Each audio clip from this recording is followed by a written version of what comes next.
Hi, I want to show you how to program IP camera, and this will be a live example. So I have one IP camera on my home network, and I open the browser Chrome, and in that browser we'll type the IP address of the camera. So basically you do exactly the same, just obviously it will be your IP address. So as you can see, I have already tried that, and we wait for the, and that's the login of the page of the IP camera. It will be slightly different from different camera makes. This is IC real-time camera. That's every camera like that will look on the IC real-time, more or less. Obviously some software versions may change. Also, IC real-time NVRs will look very similar. So we have a login admin, and we type our password. Now, once we do that, we can log in, and we get a live view from our camera. Okay, that's our live view. That's our date, time, and there's a substream. I hope should be smaller. Okay, because I have different settings. So I just basically have a camera on my window looking through the window. That's why you have those reflections there, because it's just reflections on the glass of the window. Somebody is obviously doing some laundry here, trying. What I want to show you, okay, so this is mainstream. When you log into any camera, you should get something like that: mainstream, substream. That's a live view. Now, what we want to go to, settings, and let's see what we have in settings, what sort of settings we can do. So as you can see, we have conditions. So you have picture, exposure, backlight, day and light, infrared light. As you can see, it's all more or less in the middle. I never changed that in that camera. I just leave that alone unless I need it to be changed because of some situation there. Sometimes camera gets old and you have to increase the brightness or contrast or something like that, or sharpen the picture. Profile management, we can leave that alone. This what is very interesting, that camera is zoom and focus, and I tell you why. Because this is varifocal lens camera, meaning we can zoom in and zoom out. So at the moment that's the zoom in version. So you can do this basically live. So you set up your camera on a pole or somewhere, and you go to your comms room, you connect from your laptop to the camera, and you log into the camera as I did. Now let's zoom out a little bit. So we're moving this, let's say, to the maximum. Let's see what happens. Okay, we see some even parts of my window, some stuff is lying there, some boxes which I put in there. So that's a maximum zoom out, and you see camera is focusing automatically. So let's zoom in again. We don't want to look at this window. We don't have to look at the window. Okay, it's kind of adjusts itself to find the right focus. Okay. Let's go even farther. Okay, and again, camera will be looking for a focus. It's trying to lose the dirt on the glass of the window. Let's hope it will. Okay, perfect. See, and I found the path, and it works. So let's go further.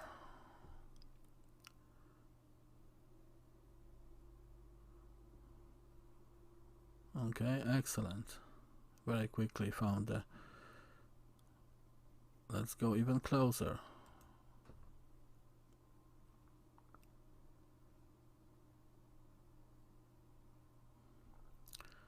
or we can just do that.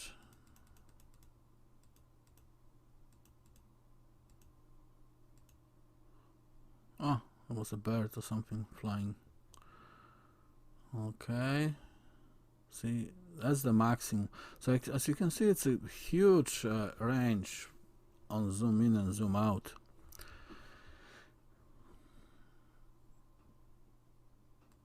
Let's go in the middle so you can see something actually. You can see there's a wind and so on. Okay, that's a zoom in and zoom out. In most of the cameras, if they are not varifocal don't have varifocal lenses, obviously you won't be able to zoom in, zoom out. All you will have just a still picture, not still, sorry, but just one focal length which you will be using. Okay, so we have this, we have conditions which we already went through. Let's go to video section, and that's interesting here. So you can see we can enable substream. If you remember from my from what I said, you can the mainstream is for recording on your DVR and VR, and a substream is for streaming that camera to something else. And DVR, or sorry, NVR in that case will be taking both streams, and then he can send substream, for instance, to some external device. So let's see what the settings I have. As you can see, I have the minimum resolution. Honestly, I was trying to set high resolution, but for some reasons on that browser on my computer it wouldn't work. So I won't be even trying to switch to high resolutions. This is basically what we have here. This is 1 megapixel, 2 megapixels. We have to multiply that, definitely above the 3 megapixels, but I couldn't make it work on that computer, so let's leave it alone. So what else? That's a bitrate, and usually it should be set to constant. C is constant, V is variable. So it should be set to constant, and we should have something around 2000. Actually, no, for this, no, I don't remember now. Yeah, but possibly like 2000, make it safe. And we have 15 frames per second. So let's go back to live, see if everything is working. Oh, still handling, okay.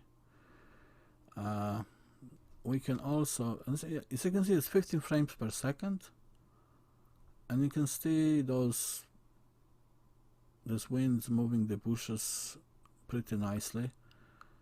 And you can, if we go now back there and change it to, come on,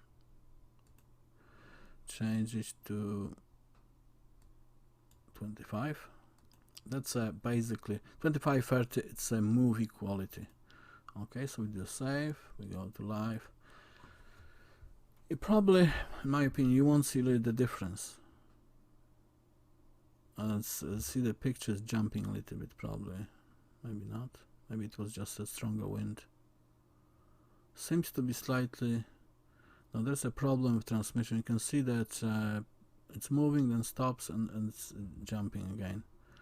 And the sun is going behind the clouds, so you see it's getting darker. But what I wanted to show you, so 25, didn't see that much difference. I don't think there's a problem with transmission. Let's go to 10, save. I want to show for you to see that difference in the frame rates. So as I was telling the course, there's not much difference between oh, there's somebody walking there. There's not much difference. You see it's freezing, kind of seems to be freezing. I don't want to go into that. It's maybe down to the frame rate, so the bit rate.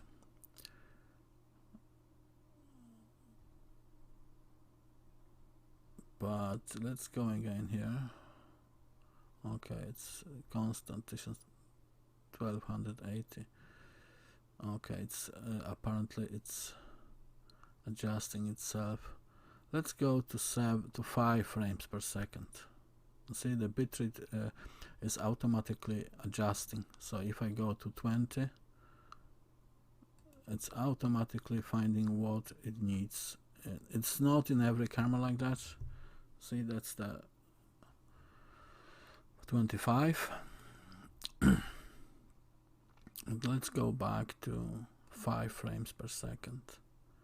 Save. And let's see if there's a big difference how the picture behaves. And you can see, yeah, there's a difference, especially when you look at somebody walking.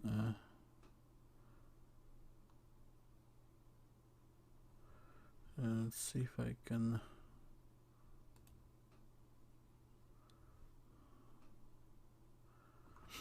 Okay, we could zoom in and zoom out on this picture also, but you can see there are breaks in this transmission, like so there's a movement and then there's no movement. It would be better visible if there would be movement in one direction. It's hard to see on moving trees, but they seem to be not natural, kind of. See this one? We could zoom in on that on that big one here. See how much we can get. See the movement is kind of unnatural. There are clearly breaks in that movement, so it moves and then stops and then moves again. But if you would go to proper, so let's say at least 15, this should improve.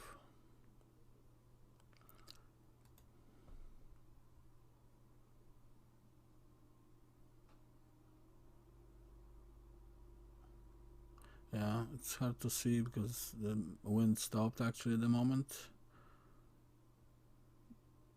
Well, seems to be much more fluent. It will be very well visible if you would look at the walking person, or more than one person. Okay, let's go to other elements. I'm going to move it back. See something else, maybe a little bit. Push right, that's too far. I want to see that. Okay, I want to see this moving bush nicely. So let's go back to settings again. This depends on your camera also, so you have 3 options here. This is the most common type of compression, as you remember from one of my lessons. This is slightly better, and this is 265. It's bigger compression, requires, if you look here, so we have 15 frames and it requires 768. Yeah, let's go back here. This will give you exact example how much you can save with different type of compression. So you have H.264 and it gives you 1500 bitrate required. It's kilobyte per second. If you go to this one, there is no change. But if you go to 265, it goes basically half of 264. There is also 265 plus, but it's not available on that camera. So you can see with this, you're getting much better bitrate. So you need to send less traffic to see with that compression. If we do save, let's see if there's some visible difference on the camera itself. Let's assume that it can play. It can, okay. Yeah, there was something went through the screen very quickly. I haven't noticed what. But if I look at this, it seems to be moving nicely and fluently, and there's no visible for me difference. But as I said, the best way is to look at the moving person, then you will see especially for frames. So let's go back here. So that's the best compression. You can see we could save so much. If the same happens as you remember when we change frames, So we go to, let's say, 25. So we have 768 for 15 frames per second. Come on, let's go to 25, and you get 1000. So it's increasing. If you go below 15 was 768. If you go to 10, it's not much difference. You can see that you cannot save that much. Oh, now it's jumped. You have to try different settings, you know. 8, no difference. 9, there is difference. Okay, so that's where the difference was made. But anyway, settings 15 frames per second is pretty typical and very common. Okay, so we have that. So these are your video settings in the camera. You basically set around something around that. Resolution which can be which is available in that camera and in the NVR, and the same with the compression, because NVR also has to be able to handle both of them for you to set it that way. Okay, let's save it. Another settings which will be playing a lot is network, and you're going to TCP IP, and you can see straight away that's our IP address, that's your mask, that's the default gateway, which is my router at home, and you have the DNS settings, which I also have a lesson about in that course. Now there's a lot of different settings. We won't be going to them because they're, let's call it, the advanced. Okay, you don't need them at the moment. With typical settings of your IP system, you don't worry about it. Only you will start worrying about other things when you want to connect additional computers from the outside of the system. Then you may need one of those. Okay, ports. As I said in some of the lessons, usually NVR and camera will have some standard ports set up. Here you have maximum connection, so 10 devices can connect at the same time. Excuse me, at the same time to the camera. TCP port and UDP. I didn't explain in my lessons what is TCP, what is UDP. Basically, TCP is the most typical for any communication over internet, when you're sending information and then you require confirmation that information was received. So if you send an email, this will be using TCP. A lot of video transmission could be a UDP, where you're basically sending the video, but you're not requiring confirmation that the video was received. This could be, for instance, like streaming movies or something like that. That's basically, and there are typical ports used for that. And usually, if you go to NVR, it will be exactly the same ports for that.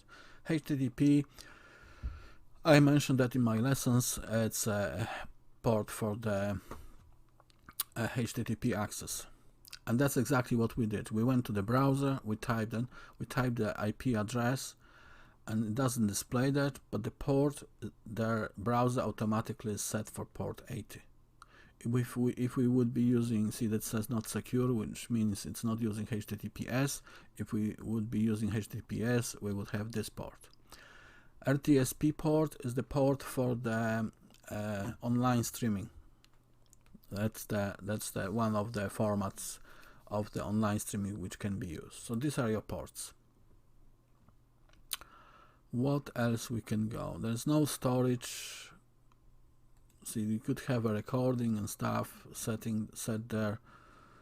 You can go to some local hard drive and so on. You can basically tell the camera where to go, where to send the picture.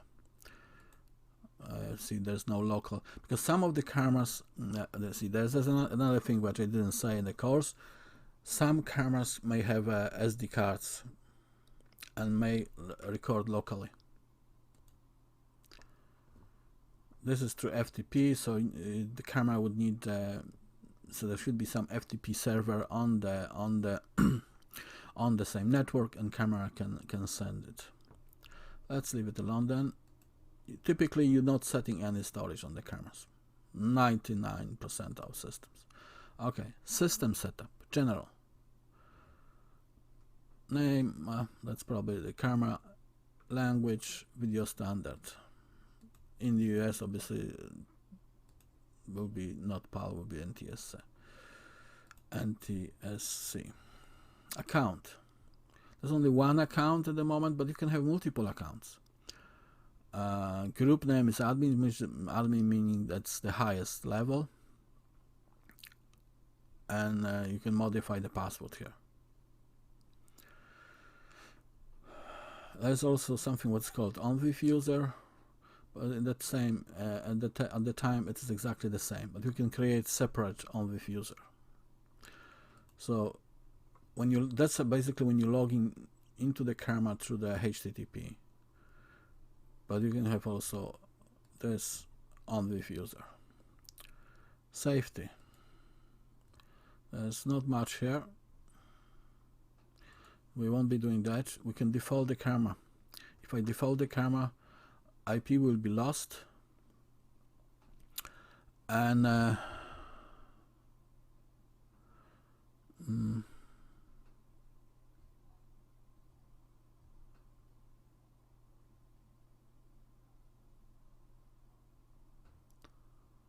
okay, so this will default without defaulting IP. This will default to factory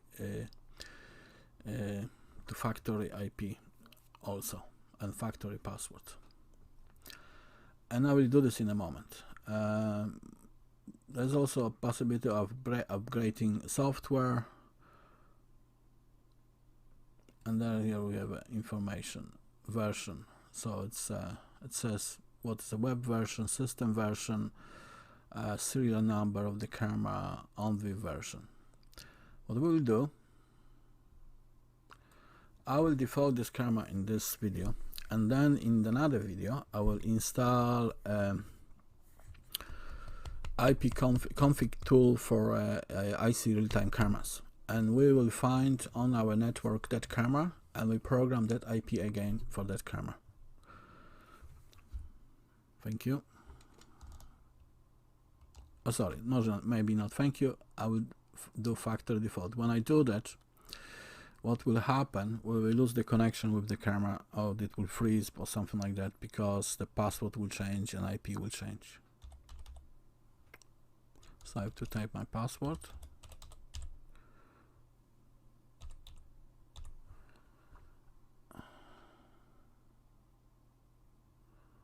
Save.